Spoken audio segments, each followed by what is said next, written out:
Welcome back to another episode of AB in Focus. I'm Tala Michel Isa, Senior Reporter at Arabian Business. Today we're here at the New Balance headquarters in Dubai Media City with none other than the regional GM of the Middle East, Africa and India at New Balance, Stuart Henwood. Welcome to AB in Focus. Thank you for joining me today. Thank you very much for having me. Pleasure to be here. So to begin, can you maybe provide an overview of New Balance's strategic expansion in the region over the past year? And then maybe we could dive into more details after that. Yeah, absolutely. So our history actually dates back around 5 years. July 2019, we set up our MENA subsidiary here in Dubai.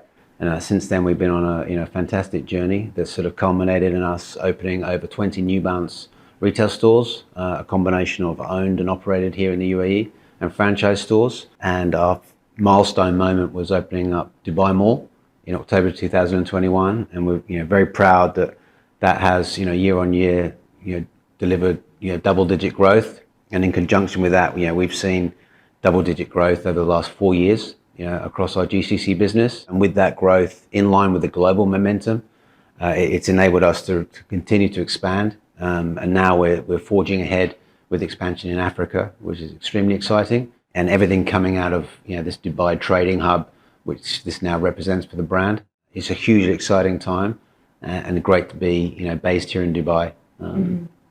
Definitely, the MENA region is going through a lot of change. And when we say MENA region, Africa is also a very important factor in that. So could you reveal a little more detail about the work you're planning to do in Africa, as in where can we expect new stores of New Balance? Yeah, absolutely. Great question. So we currently have 7 stores in Egypt currently, and we're rolling out another 4 stores in Morocco, which is a key new market for us. Just started there in December 2023 in Morocco Mall, one of the largest footprint malls in Africa. Sales are extremely strong and are giving us a great opportunity to engage and connect with the African consumer.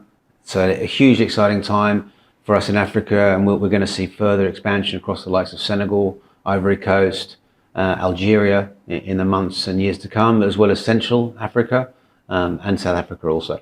Wow, that's a lot of work. And what's the timeline? I mean, is it probably until 2030 or very soon? Yeah, we've got a lot of ambitious plans and targets, I have to say, from global, which is extremely exciting and challenging. So it's going to be over a phase-wise period. The African business is extremely important, but so is our continued growth in the GCC. And we're extremely excited to sort of talk about a couple of stores that we've got opening in the next couple of months. Galleria in Abu Dhabi, which is extremely exciting, in line with a couple of other projects we've got going on. So it's a combination of expansion, but also making sure we keep our eyes firmly, on the day-to-day business within the GCC also. Definitely. So now that you've mentioned the GCC, you're opening 7 new stores in the UAE. So that's 1, I guess, in Galleria, like you mentioned, KSA, Qatar, and Morocco, which you already spoke about. When can we expect new stores in Saudi and Qatar this year? So we have another couple of stores opening across those markets. So in Saudi, we have Jeddah Walk opening at the end of June. And then we have a couple of other projects in Qatar, opening in a couple of the key malls. We have one open recently in Doha Festival City, which is doing phenomenally well and really culminates with some of our sports marketing and community work that we've been doing in Qatar, namely with Al Sadd Football Club, who've just won the double, the Expo Stars League, and also the Emir Cup, which is fantastic, and has been really for us able to leverage the heat from those partnerships and the likes of Aspire Sports Academy in Qatar. It's just really seeing that transition through to our retail experiences and our engagement with our consumers. So we're hugely excited around our projects in Qatar and also Saudi, which is a huge focus for the company, which will see retail expansion as well as .com expansion across our own sort of .com channels as well as with our franchise partners. Was maybe part of that decision because Saudi is sort of very sports focused these days. It's bringing in a lot of leagues, and there's also rumors about basketball as well. Is that partly why you've decided to move to open up a new store in Saudi? Yeah, absolutely. We have 4 stores open there currently, with our franchise partner. I think as a sports brand, we see the investment in sport there through government initiatives, the PIF, and as an independent sports brand, we want to be there. And we believe we've got a really strong opportunity in that market. We're seeing some real shoots of opportunity and traction with our consumers, and by opening more retail stores and enhancing our .com and digital presence, we'll get closer to the consumer. The consumer is at the heart of everything we do, and then that'll also lead on to community work that we're doing around running initiatives and really enhancing movement as a unique position and proposition in the brand, as a fearlessly independent brand, which is what we are as New Balance. So how do you decide where you would like to open new stores for New Balance? Like, what's your approach? How do you basically ensure that it aligns with the brand and the type of consumers you're trying to target? Yeah, I think everything we do is fact-based and data-driven. From the product that we make to where we open retail locations, and really understanding, the consumer within those areas. As I mentioned earlier, the consumer is at the heart of everything we do. It's the most important thing for us, is to be consumer-led. So it's really understanding the consumer demographics of those areas and those cities, and how we will go to market with our retail concepts, brand assortments, product initiatives to meet the needs of that consumer. So it's not just a cookie-cutter approach. It's to really understand, do our due diligence, because then we will give the best expression of the brand, both from a retail location. And I think a great case in point there is our new concept, which is called Uncommon Common, or UCC, which we've opened both in Dubai Hills recently, as well as Galleria, as I mentioned, that's opening, and Yas Mall, which is currently open, doing phenomenally well. But because we were able to understand the consumer in that location, we're then able to tailor the best retail experience. And then layering on top of that, the identification of those locations is what are we going to do in the community. And some of the initiatives, for example, are New Balance Run Club, which is pulling together communities to enhance movement through our Run Your Way message, again, which is an inclusive running campaign that we launched at the back half of 2023, which has been phenomenally successful. Everyone we consider who runs is a runner, and I think that's layering on in line with the retail experience. What else are we going to do in the community? Not just opening a store. We believe we need to do more than that. The consumer is extremely savvy these days, and they're looking for more from the brands and the brands that they choose. Definitely. But there's also been a massive athleisure boom over the last, I want to say, from COVID onwards. So I guess that's opened up the pool of potential customers for you as well, right? Yeah, absolutely. I think, post-COVID, everyone certainly was more, engaged in their, wellness as a category, and also comfort as well. Yeah. And I think, whether people are working out at home or working out in the gyms or running outside, or in general just playing sport, I think it's opened up, the sports category to a whole new level. And I think New Balance, being an innovative company that we are, we're very proud of our product innovation. We've been able to continue to drive success, around multiple franchises in the footwear industry, as well as the apparel category as well.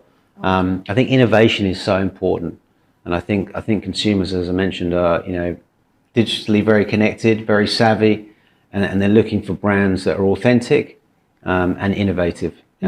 Whether it be in the running space, that we're very proud of our heritage there.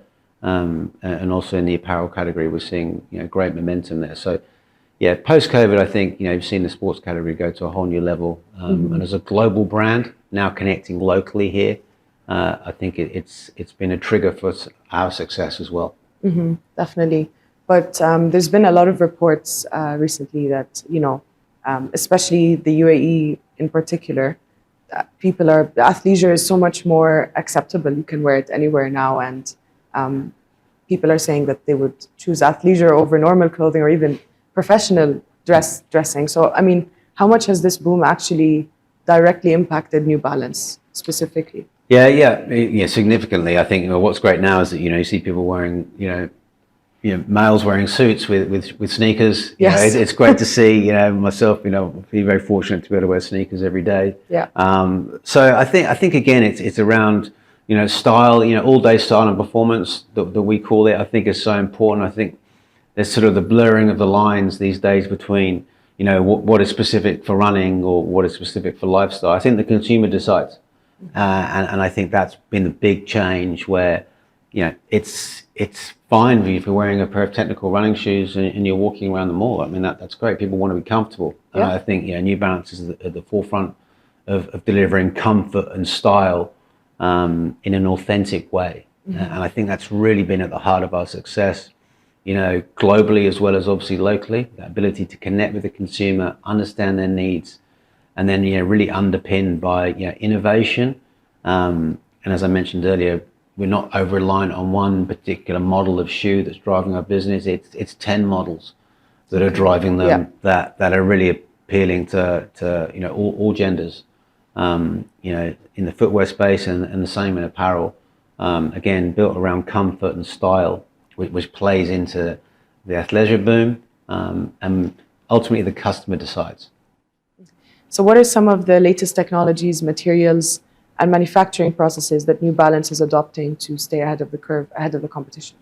New Balance is, you know, leading the way in many ways, certainly around some of our innovation around, you know, performance footwear, running footwear.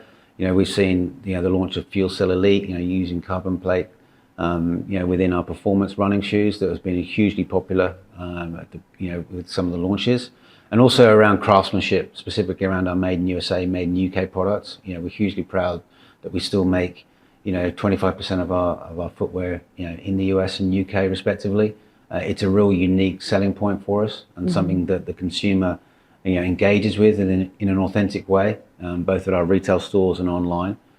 So I think, you know, New Balance continues to sort of really elevate, you know, both running footwear as well as lifestyle footwear, and some of our, you know, collaborative product that we've done with some of the designers, Garni, Emion Dior. You know, some of these key collaborators has really pushed us to the forefront of the sneaker market, especially, and also in apparel as well. You know, in innovative materials and ways to make products. You know, we're always looking to advance how we're making product, and I think that's again leading to key points where we're winning in the market, which is hugely exciting. Definitely. And, you know, before we end this interview, I feel like I really have to ask you, you know, what are the emerging trends in the athletic footwear market, and what are some of the opportunities as well that you're maybe looking forward to in the near future? Yeah, I think as I mentioned earlier, it's really, you know, being consumer led and listening to what the consumer is wanting. And I think for us, it's continuing to push boundaries, again, with innovation, you know, with color. Comfort is at the forefront of what we do. And I think it's just really sticking to, you know, the position of, you know, empowering communities through sport and craftsmanship. You know, it's part of our, you know, our brand DNA and values as a brand. I think if we stay true to that, I think that, you know, as a brand with, you know, 117 years history that we do, but we're marrying that up with innovation and forward thinking. You know, we always say that we're a brand with heritage, not a heritage brand. And I think now, you know, more and more people are seeing the innovation, the ambassadors that we showcase or partner with both globally and locally. I think that global approach is really important. Global. So, yeah. That's the first time I've heard that. That's interesting. So yeah, I think those are the key things, and most importantly, as a brand, is just to stay humble. Yeah, we're a very proud, you know, independent company, and we're relentless in our approach, and I think that stands us in good stead to continue to grow. And as I say to the team internally, we're just getting started. Well, I'm looking forward to more from New Balance. Thank you for your time today. Thank you very much. It's a pleasure to be with you.